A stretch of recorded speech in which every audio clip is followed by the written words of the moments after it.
This is another esoteric question that I pose. LeBron James, after a Thursday rout at the hands of the Clippers, said afterward, the honeymoon stage is over. You guys are both past champions in the league, so put a finer point on this and tell me, Brent, when is the honeymoon really over? Or when do you realize it? When should it be over? Convince me what that time is after a championship. I'll probably lose my point on your question, Vince, and I have no problem doing that because the points really mean jack squat. But the year that we won in 2005, as I'm already getting the buzzer, the Spurs next year, we won 63 games. After the 2007 championship, we won 56 games.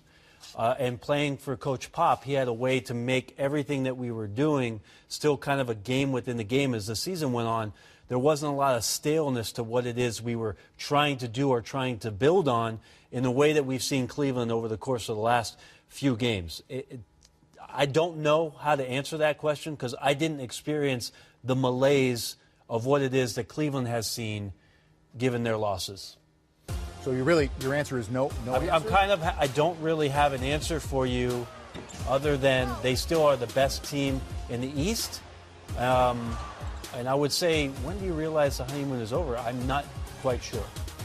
When you realize it and when it should be over are probably two different things, because when you've won a championship for the first time, and we did this in 2000, we came back, for most of us, the honeymoon ended when we got the ring that night.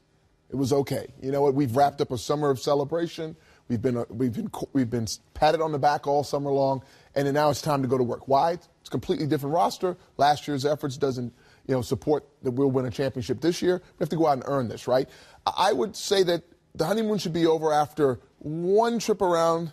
You visit your arenas and you say hi to people, but that first month, where LeBron is stepping in right now and calling for focus, it's probably the appropriate amount of time, because, yes, you get that ring and you get celebrated and you're still a little high from that, but now you got to go to work. So December 1st. Okay. Well, can I just bring up one other point, Vince?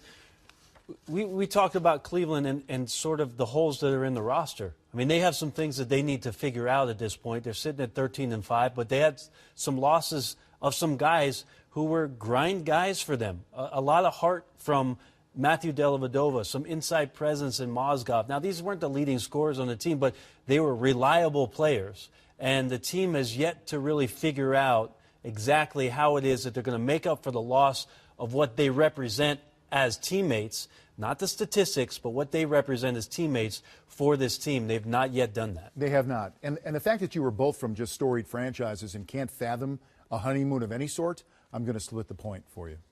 Just because you guys have put, although the points don't mean much, right? No.